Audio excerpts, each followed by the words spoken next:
ക്രിസ്തുവാൽ അനുഗ്രഹിക്കപ്പെട്ടവരെ, യേശുനാഥൻ ഇന്ന് കൃത്യമായിട്ട് നമ്മെ പഠിപ്പിക്കുകയാണ് പിതാവും താനും ഒന്നാണ് എന്ന്. ദൈവീകത വെളിപ്പെടുത്തിക്കൊണ്ട്, തൻ്റെ ദൈവീകത വെളിപ്പെടുത്തിക്കൊണ്ട് ഉള്ള ഒരു സുപ്രധാനമായിട്ടുള്ള പ്രഖ്യാപനം.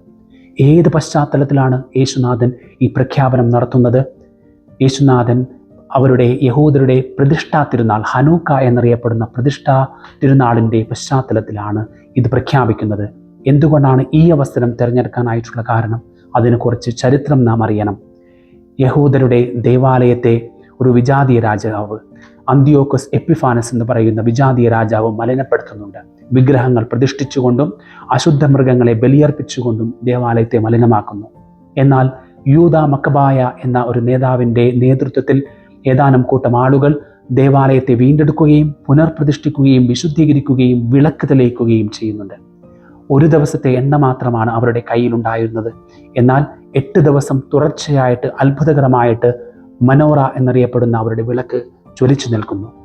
ഇവിടെ യേശുനാഥൻ 8 ദിവസം മാത്രമല്ല, നിത്യമായിട്ട്, നിത്യവെളിച്ചമായിട്ട് നമ്മുടെ കൂടെയുള്ള, നമ്മുടെ ആലയമാകും, ദൈവത്തിൻ്റെ ആലയമാകുന്ന നമ്മുടെ ശരീരത്തെ, ആത്മാവിനെയും പ്രകാശിപ്പിക്കുന്ന യേശുവിനെ സ്വീകരിക്കുവാനായിട്ട് തയ്യാറാണെങ്കിൽ നിത്യമായിട്ട് നമുക്ക് ജ്വലിച്ചു നിൽക്കാനായിട്ട് സാധിക്കും. ഒരു അന്ധകാരത്തിനും അതിനെ കീഴടക്കുവാനായിട്ട് സാധിക്കുകയില്ല. ഇവിടെ യേശുനാഥൻ തന്നെ പറയുകയാണ്, താൻ തന്നെയാണ് ദേവാലയവും ബലിമൃഗവും ബലിപീഠവും ഒക്കെ താൻ തന്നെയാണെന്ന് യേശുനാഥൻ പറയുകയാണ്. ഇവിടെ നാം നമ്മുടെ ദേവാലയത്തെ വീണ്ടെടുക്കുവാനായിട്ട് അവർ ഒരു വിപ്ലവത്തിലൂടെ ആ ദേവാലയം വീണ്ടെടുക്കുകയും വിശുദ്ധീകരിക്കുകയും ചെയ്തു.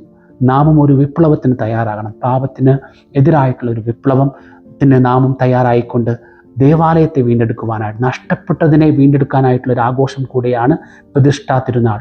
അവർക്കൊരു നഷ്ടപ്പെട്ടു, അവർ വീണ്ടെടുത്തു. ഇതുപോലെ നമുക്ക് നഷ്ടപ്പെട്ടത് വീണ്ടെടുക്കുവാനായിട്ടുള്ള, നമ്മുടെ വിശുദ്ധി, നമ്മുടെ ആലയം വീണ്ടെടുക്കുവാനായിട്ടുള്ള ഒരു ആഹ്വാനമാണ് ഇന്ന് നമുക്ക് ലഭിക്കുന്നത്. യേശുവിനെ കല്ലെറിയുവാനായിട്ട് യഹൂദർ കല്ലുകൾ എടുക്കുന്നുണ്ട്. ഇവിടെ യേശുനാഥൻ്റെ പ്രതികരണം വളരെ പ്രസക്തമാണ്. അവിടെ നിന്ന് മരുഭൂമിയിലേക്ക് അല്ലെങ്കിൽ വിജനമായിട്ടുള്ള സ്ഥലത്തേക്ക് പിൻവാങ്ങുന്നുണ്ട്.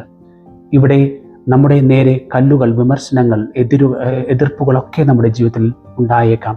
യേശുവിനെ മാതൃകയാക്കിക്കൊണ്ട് അത് ഒരു തണുപ്പ് കാലമായിട്ട് കരുതിക്കൊണ്ട്, ഒരു വിൻ്ററായിട്ട് കരുതിക്കൊണ്ട്, അത് നമ്മെ തന്നെ വീണ്ടെടുക്കുവാനായിട്ടുള്ളൊരു സമയമായി കരുതിക്കൊണ്ട് ആ കാലഘട്ടത്തിലൂടെ നമുക്ക് കടന്നുപോയിക്കൊണ്ട് വലിയൊരു വിപ്ലവത്തിനായിട്ട് ഒരുങ്ങാം. അങ്ങനെ യേശുവാകുന്ന നിത്യപ്രകാശത്തെ നമ്മിൽ പ്രതിഷ്ഠിച്ചുകൊണ്ട് നമുക്ക് നമ്മെ തന്നെ വീണ്ടെടുക്കുവാനായിട്ട് നമുക്ക് ശ്രമിക്കാം. ദൈവം നമ്മെ അനുഗ്രഹിക്കട്ടെ.